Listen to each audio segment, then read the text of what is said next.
Hola, buenos días. Mi nombre es Roberto Gutiérrez, bachiller de la carrera de Arquitectura de la UPC, y el día de hoy voy a exponerles mi tema de tesis, que es un centro comunitario de salud mental para niños y adolescentes en San Juan de Lurigancho. Voy a proceder a compartir la pantalla para que podamos empezar con la presentación.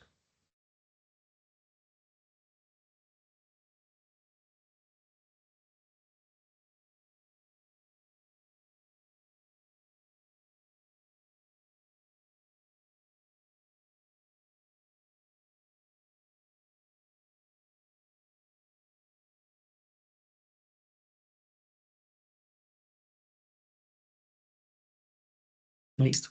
Como les comenté, mi proyecto de tesis es un centro de salud mental comunitario para niños y adolescentes en San Juan de Lurigancho. En esta primera parte de la exposición vamos a ver temas como la problemática, la solución, el tema, el usuario, el sitio y los proyectos referenciales. Para iniciar esta exposición es importante mencionar la motivación que me lleva a este proyecto. Eh, Creo que a lo largo de mi vida, más que todo durante mi etapa escolar y la universitaria, he tenido varios compañeros que enfrentan dificultades emocionales, como ansiedad, problemas familiares, cambios de comportamiento, y muchas veces estos son mal interpretados como simple desobediencia o una falta de interés. Eh, lo más preocupante de estos casos es que la mayoría de esos no son atendidos y tampoco tienen espacios capacitados que puedan atender el requerimiento que estos merecen, a pesar de ser una edad muy temprana, en donde es la más importante para el desarrollo cognitivo y emocional de cada persona. Con el paso de los años he aprendido que los niños atraviesan procesos emocionales complejos y a edades muy tempranas. Y la salud mental, a pesar de que ha ganado cierta visibilidad a lo largo de los años, la infancia sigue siendo una edad en donde la salud mental es muy poco atendida. En realidad lo que me motivó a realizar este centro de salud mental es pensar no solo como una infraestructura emocional, sino como un espacio que responda a las sensibilidades, a las necesidades emocionales de cada usuario, porque esos son los más vulnerables. Tal como dijo Carlos Martínez, que es un arquitecto colombiano, la arquitectura no puede curar, esto es cierto, pero sí puede ayudar a sanar. Y es esta premisa en la que el proyecto nace con la convicción de que se desarrollen espacios bien diseñados que puedan ser aliados en los procesos de contención, acompañamiento y recuperación emocional del usuario. Y hoy quiero compartir con ustedes a través de esta presentación y del diseño que es posible crear entornos que no solo resuelvan una necesidad física, sino también que generen un bienestar emocional y seguridad a los niños, que en ese caso son quienes más lo necesitan. Ahora hablando un poco sobre la situación actual del país, en Perú aproximadamente 11 millones de peruanos padecen un problema de salud mental y cerca de la mitad de estos se manifiestan antes de los 14 años. El 35% de la población nacional son niños y adolescentes y lamentablemente existen 3 suicidios al día en niños a nivel nacional, donde el 70% son causados por la depresión. Los principales trastornos, según el MINSA, es la depresión inicialmente, ya que uno de cada 20 peruanos tiene al menos un episodio de depresión antes de cumplir los 19 años. La ansiedad. El 10% de los jóvenes de 6 a 17 años presentan actualmente trastornos de ansiedad. Y el TDAH. 5% de los infantes padece de un trastorno de hiperactividad y esto puede ser crónico y se presenta antes de los 7 años. Hablar sobre la situación del Perú es hacer un análisis demográfico de cómo está la atención de la salud mental a nivel nacional. Actualmente, Amazonas, Bagua, el 91% de personas no son atendidas. En Madre de Dios, el 91,30. En Ayacucho, el 92,50. Y la que tiene más déficit de atención es Lima Rural Norte, que en este caso es toda la zona norte de Lima, con un 93,20%. Yendo un poco más a Lima Norte, los tres distritos más golpeados son Santa Rosa, Puente Piedra y San Juan del Lurigancho. Que San Juan del Lurigancho, por su nivel de pobreza y de deserción escolar y demografía, es el distrito más afectado y que tiene menos personas atendidas. Ahora, hablando un poco sobre la infraestructura, es importante mencionar ahora que este proyecto cumple con una tipología de salud y esta se encuentra, según el MINSA, dentro de la categoría de un centro mental comunitario. Ahora, acá he hecho un cuadro comparativo entre el 2007 y la actualidad, donde en el 2007 habían ciertos centros de establecimiento de salud mental, había un plan de tener al menos 41 centros comunitarios de salud mental a nivel nacional y 9 de estos deberían ser implementados en Lima. Eh, y actualmente en San Juan de Lurigancho, bueno, en el 2017 no había ningún centro comunitario de salud mental. Esto ya ha cambiado a través de los años. Ahora en el 2024 ya existen más establecimientos a nivel nacional. Ya hay un plan de 288 centros a nivel nacional. 40 deberían ser implementados en Lima. Y ahorita existen 4 centros de salud mental en San Juan de Lurigancho, ¿no? El primero que pueden ver es el Centro Comunitario de San Juan, perdón, Javier Mariátegui, que se encuentra en la avenida Lurigancho. Luego está el Nuevo Perú, que se encuentra en Pueblo Joven, Nuevo Perú, por acá. El tercero es el Jaime Ubieta, que se encuentra en la Avenida del Periodista, que es en esta zona izquierda del distrito. Y finalmente el último es el Villa Campoy, que se encuentra en la zona inferior del distrito. ¿Qué se puede deducir de de esta infraestructura? Desafortunadamente son casas adaptadas, son espacios con un espacio no pensado, con mal mobiliario y con poco tamaño para atención de acuerdo a la demanda que tiene el distrito, ya que es el distrito a nivel nacional con menos atención. ¿Qué podemos deducir de toda esta problemática? Uno, se debería abastecer la demanda del usuario. Dos, deberíamos buscar prever el crecimiento de la demanda, ya que a través de los años hay mucha más gente afectada, en este caso niños. Y tres, generar espacios que promuevan la correcta atención y el diagnóstico. Hablando ahora sobre el tema, es importante mencionar que esto ser un centro de salud se encuentra dentro de una organización de referencia y contrarreferencia en el MINS, según documentos técnicos y normativos. El primer nivel de atención, que es atención primaria, que son puestos de salud y centro de salud, que aquí es donde está enfocado mi centro, ya que es un centro ambulatorio. El segundo nivel de atención son los hospitales especializados de nivel uno y 2 y policlínicos. Y el tercer nivel de atención viene a ser ya de alta complejidad. Son espacios de hospitales nacionales, institutos especializados y hospitales regionales, ¿no? Estos igual al estar dentro de una red integrada de salud, tienen comunicación de acuerdo a la complejidad del tratamiento que vaya a tener el paciente. Y enfocándonos en el primer nivel de atención, eso se divide en dos tipos. El primero es un centro de salud sin unidad de tratamiento con ayuda al diagnóstico, que es donde se enfoca mi proyecto. Y el segundo es un centro de salud con internamiento y centro obstétrico quirúrgico, al que no, el que no va en cuestión al proyecto. Y esto ya está estipulado según la norma técnica de salud para la organización del 2010. Ujú. Ahora, hablando del usuario, existe el usuario según permanencia, ¿no? Los permanentes vendrían a ser personal médico, administrativo y personal de servicio. Los personales temporales, bueno, los pacientes usuarios temporales serían los pacientes, familiares de pacientes, personal médico y comunidad municipal. ¿Cómo se calcula el aforo en este centro, ¿no? ¿Cuál debería ser la referencia? Yuri Cutipe, que fue el exdirector del Instituto Nacional de Salud Mental Honorio Delgado Noguchi, comenta que debería existir al menos un centro de salud mental por cada 100.000 personas. Esto quiere decir que actualmente la población de San Juan de Lurigancho es aproximado de 1.200.000 personas y debería haber un centro de salud por cada 1.000, por cada 100.000, perdón. Entonces deberían haber 12 centros de salud mental en el distrito. Ahora, enfocándonos en la población afectada en San Juan de Lurigancho, que debería ser el 35% según lo que hemos visto inicialmente en la problemática. ¿Cuál sería la población afectada? 350.000 personas aproximadamente, y estas deberían estar divididas en 12 centros de salud. Es decir, que la demanda aproximada por un centro de salud en San Juan de Lurigancho debería ser aproximadamente de 29.000 personas como pacientes. Ahora hablando del personal médico, Para hacer este cálculo se ha seguido una guía técnica de valoración de grado de dependencia del Ministerio de Salud, en donde habla sobre las horas de trabajo de los médicos y de todo el personal médico. En este caso, habla sobre el rendimiento de la hora médico durante el 2010, que fue la última vez que se hizo esta medición, donde menciona que, que 0,9 horas realiza una atención médico-afectiva, es decir, una persona por hora es atendida por un médico. ¿Cuántas consultas lleva un paciente?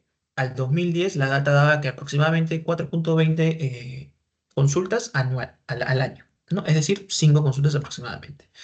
Entonces, ya esos son unos cálculos de números un poco grandes, pero dada la data anterior de la cantidad de personas que yo debería templar, multiplicado por la cantidad de veces que deberían tener consulta, me da aproximadamente una consulta anual de casi 120.000 personas, las cuales se dividen en meses para tener un monto mensual y luego dividido en los días laborables, se debería tener aproximadamente 427 consultas en este centro. Luego, esto dividido entre las horas laborables de un doctor, lanza que el centro debería tener aproximadamente 38 doctores. Y hablando de enfermeros, existe un índice de atención de grado, que esta ya es una data que manda el Ministerio de Salud sobre el grado de dependencia que debe tener el usuario. En este caso, como solamente es un centro para niños, es grado 1, entonces el estándar básico es de 3, ¿no? Es matemática, básicamente, la cantidad de consultas por el nivel de dependencia en ese caso, que son 3, y me da la cantidad de horas necesarias de atención, y menciona que 30% debe ser enfermeros y 70% debe ser personal de técnicos de enfermería. Esto igual por la cantidad de horas de jornadas y sale aproximadamente 117 personas. 117 personas. Entonces, esto da un resultado de 35 enfermeros y 82 técnicos de enfermería. Para calcular la cantidad de personal administrativo, si bien no existe una data que te diga cuánta cantidad debe haber, lo que he hecho es buscar información de los hospitales de salud mental en Perú y saber cuánta es el personal que ellos llevan para hacer un cálculo promedio.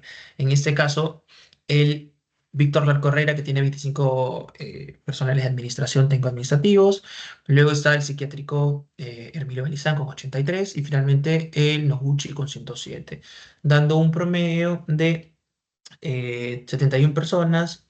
Con doble turno serían 36, entonces serían 30 personas técnicas administrativas y 6 personas personal de administración. Finalmente, esto me da un resultado de cuánto debería ser mi aforo en el proyecto, teniendo un total de 618 personas. Y para que gráficamente se entienda, aproximadamente el 69% de todo mi usuario deberían ser pacientes, seguido por doctores, técnicos administrativos y enfermeros. Hablar sobre el sitio. En este caso, yo estoy citando a algunas teorías de salud mental para la ubicación, bueno, para el emplazamiento, el cual debería ser el correcto, ¿no? Primero se recomienda que el proyecto se ubique en una comunidad, en un espacio abierto y que esté en un contexto exento. Luego se habla sobre la naturaleza, ¿no? Tiene que haber áreas verdes y espacios cubiertos que deben generar tratamiento paisajístico.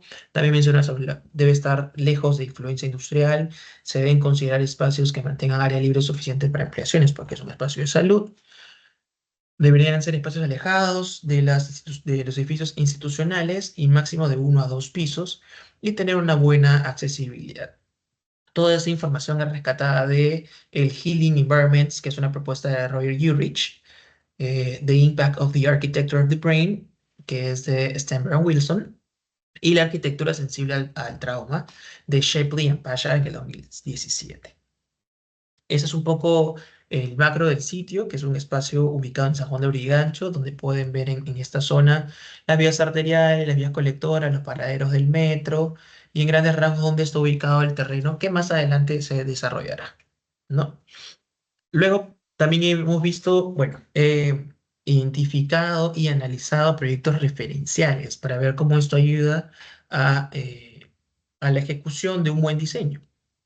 En este caso, he desarrollado este análisis a la escuela André Marlaud en Montpellier, que está en Francia, en donde analizo cómo es su contexto, ¿no? Cómo es su relación del edificio con el barrio, su escala, y cumple con lo que dicen las teorías mencionadas anteriormente, ¿no? Estar en un espacio exento, lejos de edificios institucionales, y acá abajo un poco el emplazamiento, ¿no? Cómo estaba en su cercanía con vivienda, comercio y educación.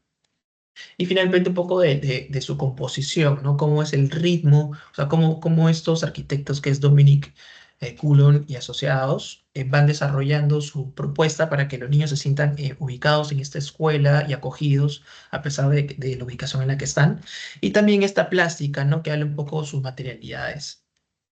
Como segundo proyecto referencial tengo el Jardín Infantil El Pinar en Medellín, que está desarrollado por Alejandro Restrepo Montoya Arquitectura, que es un estudio colombiano, en donde también analizo un poco el contexto, ¿no? Que es algo bien similar al anterior, un contexto en una zona que tiene bastante paisaje alrededor, que tiene una relación directa con el barrio, con una escala pequeña, grande, ¿no? Donde también se revisa su emplazamiento, un poco su composición, porque acá también genera este ritmo que es similar al colegio anterior en Francia que se ha revisado, y un poco su escala y proporción, y que es importante el color.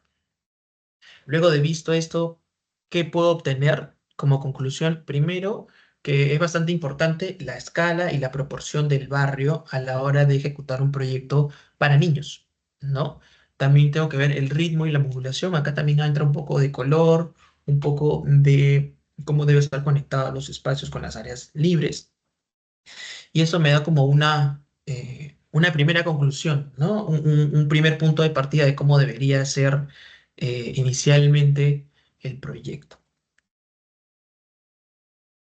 En esta segunda parte de la exposición vamos a ver ya el programa y el sitio, ¿no? Hablar del programa es netamente hablar de normativa en este caso porque es un centro médico. Entonces nos regimos bajo la normativa A050 de la RNE, en donde tiene específicamente en el capítulo, en el artículo 17 del capítulo 2 menciona cuáles son los tipos de centros de salud. Y en este caso es el tipo 1, el que ya hemos mencionado anteriormente, y ya manda, ¿no? Unos componentes administrativos y asistenciales, ¿no? De hecho, ya te establece cuáles deberían ser las unidades administrativas, de consulta, ayuda. Esto es lo que ya dice la norma peruana. También existe una guía de diseño de salud de Santo Domingo en la que te explica cómo debería ser el emplazamiento, uno, del proyecto y cómo deberían ser las áreas internas, ¿no? En cuestión de desarrollo de espacios de salud. Y como tercer punto, creo que es algo bastante importante, he rescatado unas teorías de salud en las que también están enfocadas a la arquitectura y evocan la distribución, cómo debe ser la distribución del espacio. La primera teoría, ¿no? Es de Mental Health Facilities, que habla sobre un centro ambulatorio de servicio de interacción primaria y mental, en donde menciona que debería haber un espacio de recepción conectado con todas estas zonas que son de usos compartidos como salones, comedor, cocina, laboratorio, un patio central que divida, ¿no? La comunicación entre el área administrativa, que es servicio y oficinas. La segunda teoría es The Future Directions in Design for Mental Health Facilities, que esto habla ya sobre un diseño futurista en un centro comunitario. Básicamente esta teoría habla mucho sobre la importancia de los ambientes, del color, del paisajismo y cómo esto ayuda en el tratamiento del niño. En este caso, menciona que debe haber igual un espacio receptor, un espacio de salón como que evoca al usuario, pero siempre debe estar conectado directamente con patio, ¿no? En este caso, todos los espacios tienen salida directamente al patio para esta relación paisajista. Y la tercera guía es la guía de diseño de centro de salud primaria andaluz, que es la que mencioné anteriormente, en la que igual mencionó la jerarquía de cómo una recepción debe llevarte a los espacios comunes y deberían tener patios interiores para que haya esta comunicación tanto paisajista como ventilación e iluminación. Ahora, he buscado unos proyectos referenciales, en este caso ya más enfocados en salud, ya son centros netamente de salud, para analizar cómo es su organización y su programa. Inicialmente se hizo un análisis del contexto y emplazamiento, como para también ver cómo funciona, pero lo importante es ver cómo el proyecto está organizado, ¿no? Cuáles son sus áreas, cuáles son sus paquetes funcionales, en donde es importante mencionar el área, perdón, el área más grande, ¿no? Es esta área de internamiento, seguida por área de esparcimiento y por área de tratamiento, que es algo que se repite igual en ese segundo proyecto, que es el Centro de Salud de la Corregidora, desarrollado por Díaz Rojo Arquitectos. Este sí es un proyecto un poco más institucional, pero a la hora de ver su programa, igual cumple con la cantidad de, o sea, con la importancia que le dan a la zona de tratamiento e internamiento y área de esparcimiento, con 25%. El tercer proyecto referencial es un centro ya mucho más institucional, ¿no? Y es un centro psiquiátrico en Alemania, donde también, si bien no está tan relacionado con algo comunitario pequeño, contempla igual varios puntos de la normativa, perdón, de la teoría, en donde habla sobre su emplazamiento, su relación del barrio. Y nuevamente, lo importante en este caso es ver cómo es su programa, donde el 35% es una zona de tratamiento, ¿no? El 25% internamiento y el 20% usos compartidos. Entonces, ¿qué puedo concluir en estos proyectos referenciales que son ya de tipología de salud? Primero, que tienen una buena relación con el bar. No, segundo, que están pensados con su asolamiento. Y tercero, que son accesibles en su relación con la ciudad. Y hablando ya de paquetes funcionales, ese es un porcentaje que he hecho promedio, ¿no? De estos tres proyectos últimos vistos, en donde es importante, repito, mencionar que el área de tratamiento, internamiento y esparcimiento son las que predominan, ¿no? Ya que es que bastante importante para el desarrollo de estos tratamientos que ayudan a mejorar al paciente. Es importante también mencionar dos cosas sobre estos proyectos referenciales que hemos visto. Los ambientes proponen espacios ambulatorios que se encuentran en primer piso, dando siempre acceso a plazas o corredores centrales. Y sobre los consultorios, menciona que estos responden a la necesidad del programa, ¿no? Debe atender en su mayoría una cantidad reducida de niños por espacio para que sea una atención más personalizada. Dicho esto, he generado un mapa mental un poco con toda la idea de la teoría y los referenciales, como para ver por dónde debía ir emplazado el proyecto, no teniendo como ingreso, bueno, como parte inicial este hall principal o central que me va a dividir, que me va a redirigir como relación directa a todas estas zonas, ¿no? Servicios públicos, tratamiento, unidad de laboratorio. Sin embargo, igual debe haber una relación próxima, ¿no? Toda la unidad médica con la unidad de laboratorio y de servicios públicos, y una relación ya no tan directa con servicios de administración, ¿no? Debe haber ahí una separación. Estos son los paquetes funcionales divididos en administración, laboratorio, servicios generales y, bueno, la principal, rehabilitación y tratamiento. ¿Qué puedo concluir de esto?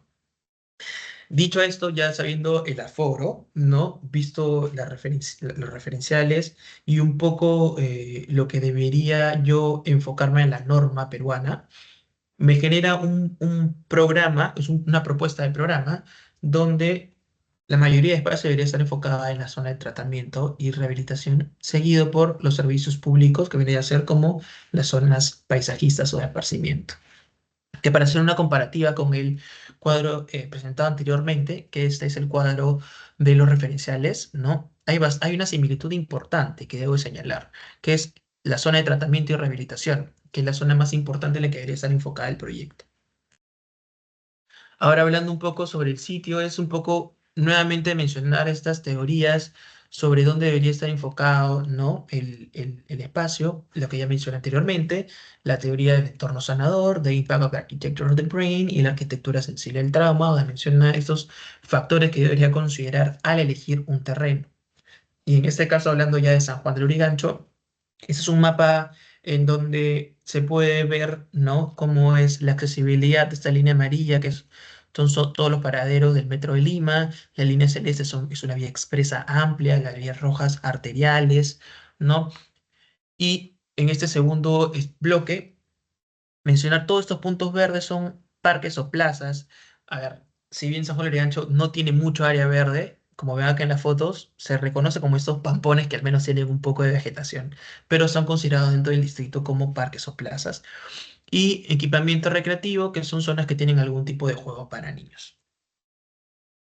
Ahora ya entrando un poco más al detalle, San Juan de Lurigancho tiene cuatro zonas importantes, ¿no? Zárate, Los Jazmines, Los Nogales y Villa San Antonio. Dentro de estos es donde se enfoca la mayoría de la población y dentro de la búsqueda de terrenos que puedan ir uno con el uso y que sean compatibles, he encontrado estos tres, el primero, segundo y tercero, en los cuales voy a desarrollar un análisis de cuál de estos sería me generaría mayor beneficio para emplazar según las teorías y las recomendaciones que he mencionado anteriormente. Entonces acá hay un análisis ya de relación de contexto y luego he generado como este cuadro con puntaje para saber, perdón, para saber cuál es el centro que tiene mayor beneficio para emplazarse. En este caso he revisado equipamiento, accesibilidad, entorno rural y ambiente acústico ambiental, dándome, ¿no?, un resultado de que el terreno 2 es el que tiene mayor calificación para que sea un terreno más atractivo, que sea, que cumpla con lo que me pide la normativa, que cumpla con lo que me piden las teorías y que sea accesible. Es justo este terreno que está acá, que está ubicado entre la intersección de calle de Próceres de Independencia y la avenida del Parque. Esto es un análisis un poco más micro de cómo es el espacio, ¿no? Como pueden ver, esta es la zona de Próceres de Independencia, donde es una vía grande, tiene casi 45 metros esta vía de ancho, donde pasa el metro de Lima y tiene una vía auxiliar. La Avenida del Parque también es una vía grande, de casi 6 carriles, ¿no? Pero en este caso solamente son casas y edificios pequeños al lado izquierdo. Y todo el centro, que ya son la calle 4, la calle 6 y la calle Planicie, son espacios pequeños de vías de 2 carriles, máximo 6 metros, algunas sin veredas, y que tienen casas de 2 o 3 pisos. Y me lleva a ese como un pequeño análisis, ¿no?, de mi contexto inmediato, en donde en lo azul pueden ver espacios donde predomina comercio local, presencia de escuelas y multiescuelas de a veces de 2 y de 3, 4, 5 pisos. Y todo lo amarillo que pueden ver acá son viviendas en proceso de consolidación, ¿no? Algunos que son terrenos baldíos, casas de 1, 2, 3 pisos. Ya que hay unos cortes de cómo es el perfil urbano, ¿no? Esa es la calle grande que les decía de casi 45 metros, que es acá está el tren, y bueno, acá está el terreno. Y esta es la otra avenida del parque, donde esta zona de arbolización es donde se encuentra el terreno. Y bueno, un poco más de fotos de cómo es el análisis del proyecto. Esta zona sí me parece bastante importante porque rescato cómo es el perfil urbano de la zona, ¿no? Acá hay comercio e industrias con un perfil bastante accidentado, ¿no? Donde alturas altas y alturas pequeñas. Luego en esta zona 2 son casas en crecimiento vertical. En esta zona 3 son casas de familias más extensas, ¿no? Terrenos más grandes y más pequeños. Y luego esta zona 4 donde hay multifamiliares de 2, 3 pisos. Y finalmente, bueno, ese es el terreno con un área de 12.500 metros cuadrados aproximadamente, y donde he analizado un poco cómo sería su asoleamiento y la ventilación. ¿Qué puedo concluir sobre esto? Uno, que, bueno, ese es el terreno en donde puedo ir, según las teorías y lo he visto anteriormente, ver cómo generar remates de calle, ¿no? Visuales, estos ejes, hacer alguna grilla para que me ayude a organizar. Y ya acá todo el programa visto anteriormente y también cómo recomiendan estas teorías de cómo debería ser el emplazamiento, plazas centrales, áreas recreativas, ¿no? Bloques que generen espacios de encuentro. Y ahora en el bloque 3 de esta exposición se van a ver la evolución del diseño, ¿no? Desde que empezó el taller 10 hasta ahora, los criterios que se han tenido para el desarrollo, el contexto, paquetes funcionales, circulaciones y vistas. Empezando por el desarrollo, creo que la evolución de diseño desde inicios en taller 10, cuando he tenido las críticas con mis asesores, siempre hemos buscado como un concepto que me puede ayudar del entorno inmediato a generar una idea, ¿no? Una idea, una toma de partida del proyecto. En ese caso fueron los ejes. El contexto que genera, ¿no? Estos ejes generan remates en las calles que forman espacios de encuentro, los cuales organizan ciertos volúmenes, ¿no? En este caso, como segundo punto, el perfil urbano, que es lo que mencionaba anteriormente. Este juego del perfil urbano, que es una característica única de la zona, donde las alturas varían según la consolidación de la zona. Y me da una idea final, ¿no? De hacer un juego entre volúmenes donde pueda mantener este juego de alturas según el perfil urbano, ¿no? Marcar estos ejes para encontrar plazas de encuentro y jugar con alturas. Esto me mandó a un desarrollo un poco más manual, ya hace un par de años, donde desarrollé maquetas pequeñas, volumétricas, ¿no? Como para ver cómo esas ideas iniciales pueden ir configurando espacios de encuentro, que luego las convertía a gráficos 3D, como para ver la escala de las personas, ¿no? Y ver espacios arriba, espacios que ingresan, salientes, entrantes, dobles alturas, algún espacio de doble nivel. Y me mandó este planteamiento inicial, ¿no? El planteamiento inicial es usar las vías de acceso, retrancar un poco el volumen, ¿no? Generar este patio central para que sea comunicativo, luz, ventilación, y me genera finalmente este espacio, ¿no? Donde hay volúmenes más altos, volúmenes más bajos, espacios verdes, para un poco cumplir con la teoría, brindándome al final un resultado como el que ven, que ya está a colores según los paquetes funcionales que mencioné anteriormente. Pero luego de esta idea inicial que partió, luego de todo el trabajo arduo que hemos realizado con mis asesores y con los especialistas de salud, ¿no? Para cumplir algunas teorías, surgió un concepto que aún mantenía idea de lo principal, que era eso como un gráfico conceptual, ¿no? En donde hay estos volúmenes grandes que se van convirtiendo en volúmenes más pequeños. Hay esta fragmentación y empiezo a generar algún límite de estas calles grandes y darle esa espacialidad a las zonas que son menos consolidadas, ¿no? Que son a nivel de calle con casas pequeñas de uno o dos pisos. Y genera esa forma, ¿no? Entonces, aquí comienza mi planteamiento final.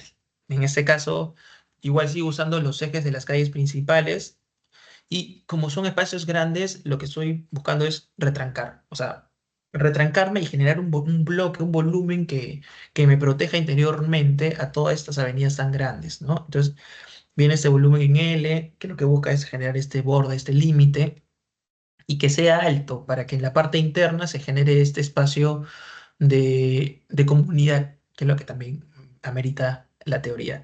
Y bueno, acá vuelvo a usar los ejes, como que son unos remates para ver ya un bloque secundario interior, el cual se va a encargar de distribuir a el usuario. Ahora, como mencioné, son vías muy grandes las que están afuera.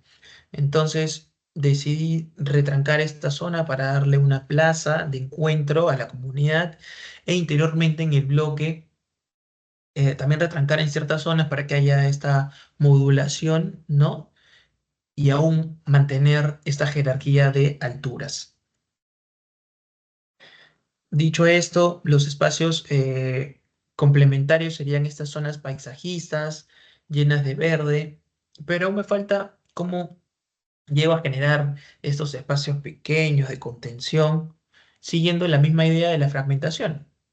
Entonces, ya tengo este último bloque, en donde si bien observan de este bloque grande, hay un bloque intermedio y bloques pequeños. Entonces tengo esta fragmentación y la escala del proyecto, como mientras voy entrando, más se va achicando. Y genero esos espacios, ¿no? Y también hay que darle un poco de juego a la fachada inicial, porque no puede ser un bloque recto, también hay unos retranques, ¿no? Para que siga este juego de volumen y manteniendo internamente las áreas verdes y generando también áreas verdes afuera, en los límites, para que sea un espacio mucho más acogedor, tanto exterior como al interior. Ahora pasamos a hablar un poco sobre los criterios de diseño. Es un centro de salud, nos regimos bajo una norma, pero en ese caso nos guiamos de la guía de diseño técnico de salud, ¿no? Panamericana de Salud, en donde ya menciona unos requisitos indispensables para las zonas de consultorio, ¿no? Cuáles son áreas mínimas, las áreas recomendadas y cómo debería ser su relación con el área paisajista. También menciona lo mismo sobre estaciones de enfermería, laboratorios, esterilización. Es como que ya es un bloque que, cómo manda el diseño, ¿no? Y finalmente el terreno, que habíamos visto anteriormente, que es el bloque de un área de 12.500 metros cuadrados. Y esta ya es el plot plan, el proyecto, lo que hemos visto inicialmente como volumen, ahora un poquito más desarrollado ya como plot plan, en donde mantengo perdón, este bloque inicial que es el en L, ¿no? Que ya tiene unos retranques para marcar ingresos y me sirve aún como el límite que he mencionado, ¿no? Y se va como configurando, se va fragmentando mientras va creciendo. Segundo es este bloque, ¿no? Que es el secundario, que igual mantiene un poco de la fragmentación inicial, intermedia, que va a ser el espacio que va a redirigir a los espacios de consultorio, que ya son esos espacios más pequeños, ¿no?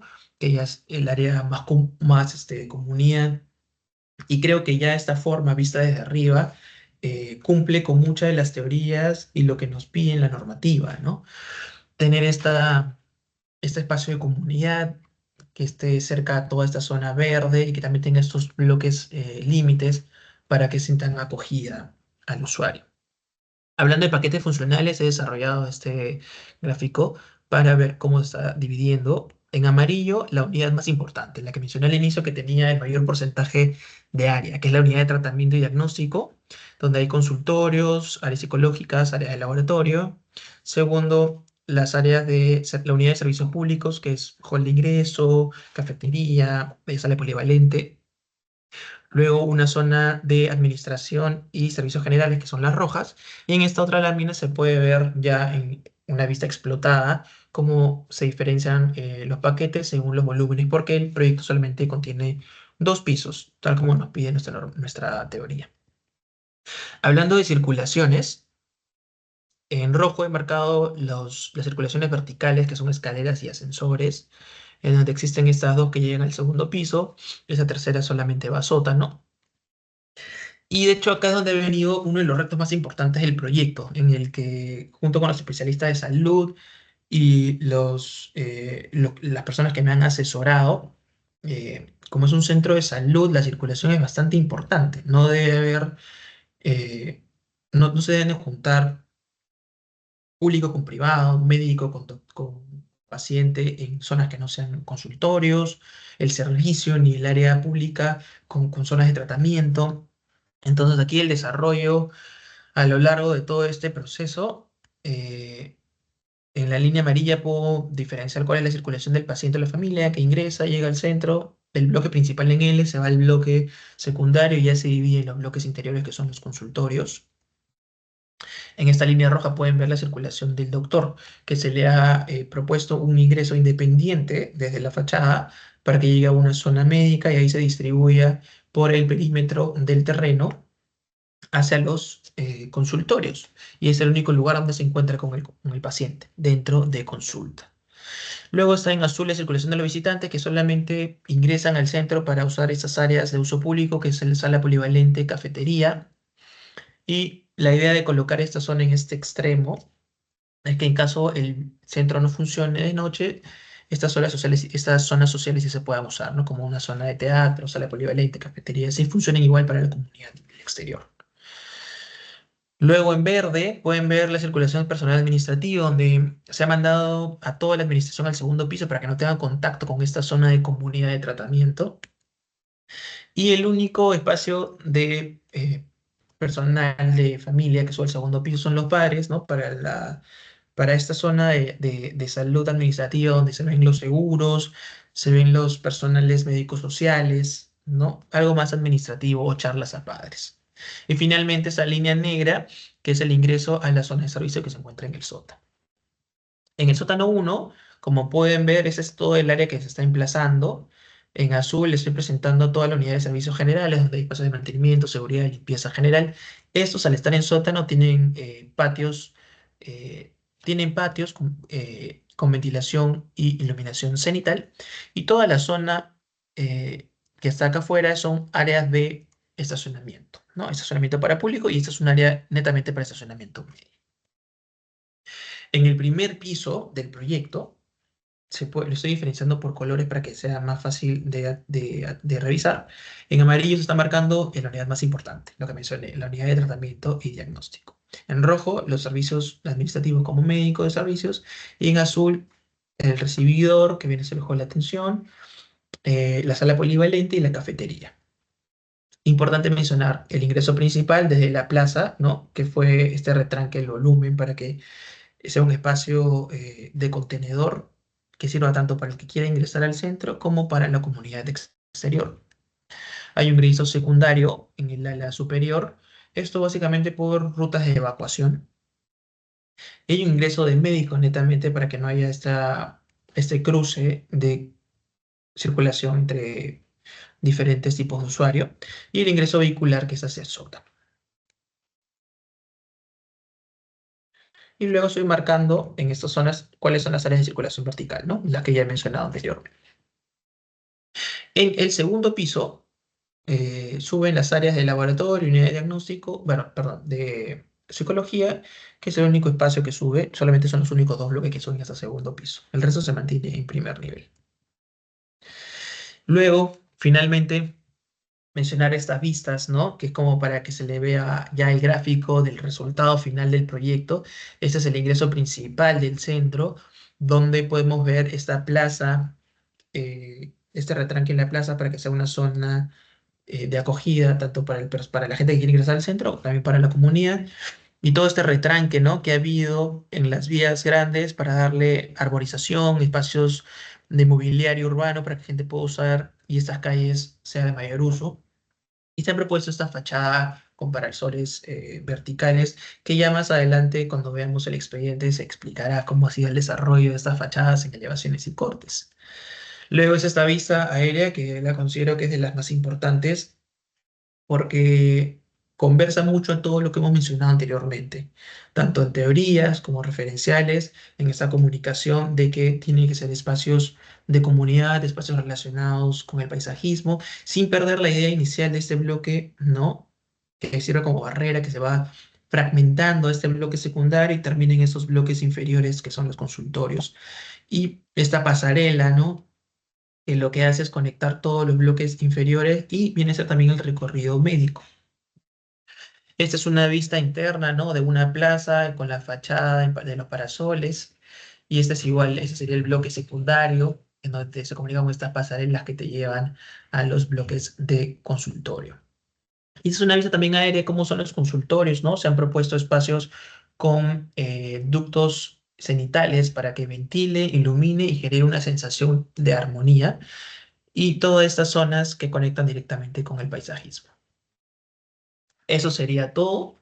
Eh, Si ha quedado alguna duda, espero próximos comentarios. Y nada, en una próxima oportunidad ya seguiremos viendo el desarrollo tanto del expediente, ¿no? Como de los planos, elevaciones, para ya mencionar ya el desarrollo interno del proyecto, ¿no? Tanto como espacialidades, cortes, elevaciones.